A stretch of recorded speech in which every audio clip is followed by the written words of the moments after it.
Бір күні тышқан нан дүкеніне кірді. Сөреде жаңа піскен сап-сары бөлкелер үйіліп тұр екен. Піскен нан иісіне қызыққан тышқан тұмсығын жыбыр-жыбыр тартты. Төмендегі бір бөлкені кеміре бастады. Осы кезде күзетші кіріп келді. Тышқан зып беріп тысқа атып шықты. Бірақ алысқа ұзамады. Апырай, қайдан шықты екен осыншама нан? Біліп алып, шыққан жеріне кірсем деп қызығып кетті.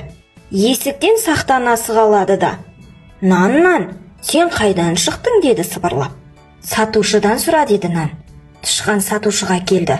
Сатушы, нан қайдан шығады? Деп сұрады. Наубайшыдан сұра, деді сатушы. Тышқан тымпыңдап наубайханаға келді.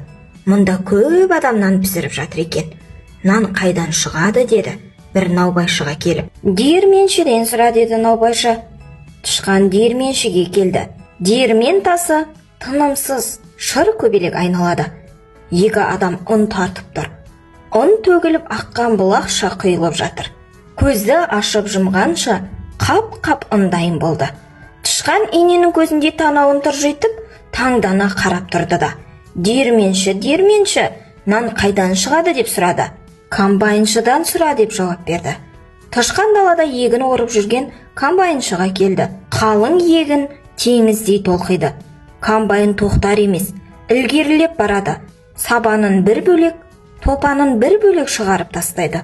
Торсықтай ақ бидайды астауына құйып алып барады. Тышқан сонда: Комбайншы, нан қайдан шығады? Деп сұрады. Көктемде тракторшы жер жыртып тұқым себеді. Егіншілер оны күтіп баптайды. Көп еңбек сіңіреді. Міне мынау қалың астық сол көп еңбектің жемісі. Нан еңбек арқылы табылады, дейді комбайншы. Ой, мұның азап қой. Мен шалқиып жатып-ақ нан таба беремін, деп қутың етті тышқан. Әне мысық келе жатыр, деді комбайншы. Сол-ақ екен, тышқан бір ескі інге зып берді.